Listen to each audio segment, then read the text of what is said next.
Assalamualaikum warahmatullahi wabarakatuh. Sampurasun.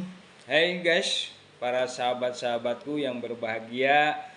Kita berjumpa kembali dengan saya Wildan sebagai seorang terapis dan juga instruktur di terapi kabuyutan Nabawa Datala Gusmus Raksa Jasad.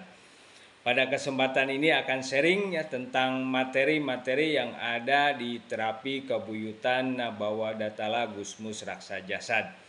Pada kesempatan ini akan sharing tentang materi secara pasti alam dan budaya usus kecil.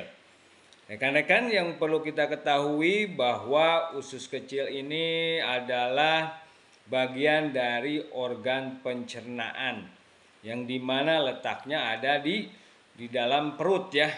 Rekan-rekanku, para sahabat-sahabatku, bahwa usus kecil ini organ pencernaan yang paling panjang ya, sekitar 6 sampai dengan 7 meter, yang membentang dari lambung ke usus besar, berfungsi mencerna makanan secara kimiawi dan menyerap lebih dari 90% nutrisi serta air.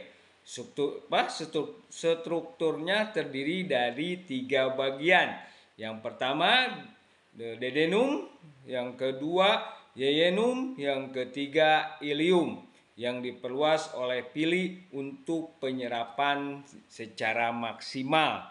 Jadi struktur usus kecil ini yang pertama tadi apa? Duodenum ya, atau usus 12 jari, bagian terpendek yang terhubung ke lambung dan tempat makanan tercampur dengan enzim pankreas serta empedu. Yang kedua rekan-rekan yaitu jejunum atau yeyunum, yaitu usus kosong, bagian tengah yang bertanggung jawab atas sebagian besar penyerapan air. Yang ketiga yaitu ileum atau usus penyerapan, bagian akhir yang menyerap vitamin, garam, empedu, dan sisa-sisa nutrisi yang tidak diserap oleh yeyunum. Jadi yang terakhir struktur mikro atau pili atau mikropil, dinding bagian dalam yang memiliki lipatan, pili tenjolan seperti jari, dan mikropili yaitu untuk meningkatkan luas permukaan penyerapan secara gratis. Jadi kita tahu bahwa usus kecil ini menjadi 3 bagian, yang dimana fungsi dari usus kecil ini yaitu menyerap makanan yang diolah dari lambung ya rekan-rekan.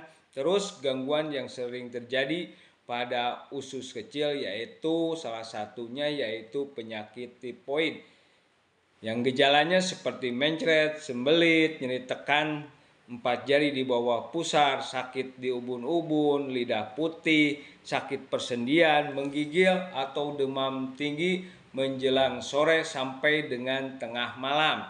Jadi yang membedakan gangguan tifoid itu yaitu demamnya biasanya terjadi pada sore atau pagi ya rekan-rekan, atau nyeri di bagian perut sebelah kanan ya yang terjadi pada gangguan tifoid. Jadi sering orang yang mengalami kecapean, terus pola makan yang salah, terjadi gangguan tifoid. Terus rekan-rekan, secara pasti budayanya untuk organ usus kecil yaitu secara pasti budayanya bahwa makanan bisa diserap oleh tubuh di usus kecil apabila makanan telah dicampur dengan unsur pahit dari insulin dan garam empedu, maka ilmu bisa diserap oleh kita semua baik secara melalui pembuktian dalam hidup apabila kita dapat bertahan teguh terhadap impian dan tantangan. Ya, jadi secara pasti budayanya usus kecil itu yaitu suatu proses kita bertahan teguh terhadap impian dan tantangan dalam perjalanan keilmuan Nabawa Datala Gusmus Raksa Jasad. Jadi nilai ilmu ini para sahabatku yang tidak dapat dicerna dengan baik atas dasar kurangnya pemahaman di awal yang tidak jelas untuk apa bergerak, ya rekan-rekan, untuk siapa bergerak, mengakibatkan tidak dapat dinikmati hasil dari proses ilmu tersebut. Sehingga tadi orang yang mengalami gangguan tipoid itu harus makanan yang halus, ya rekan-rekan, makanan yang halus, yang lembut. Jadi dalam proses ilmu juga ya, kalau tidak dicerna dengan baik atas kurangnya pemahaman kita, itu baik atau tidak baiknya akan menyebabkan terjadinya gangguan ya pada perjalanan keilmuan Gusmus Raksa Jasad.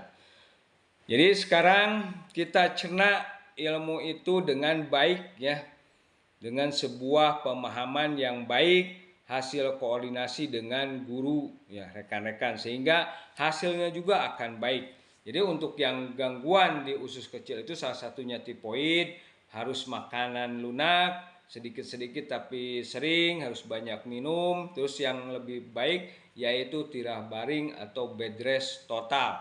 Luangkan waktu untuk berpikir, introspeksi diri agar bisa melihat secara jelas tentang permasalahan yang dihadapi.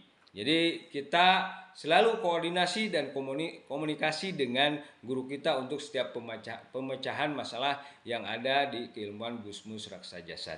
Baik itu guys, para sahabat-sahabatku yang berbahagia yang bisa saya sharingkan pada kesempatan ini. Mudah-mudahan di lain waktu dan kesempatan kita dapat berjumpa kembali. Alhamdulillahirabbil alamin. Assalamualaikum warahmatullahi wabarakatuh.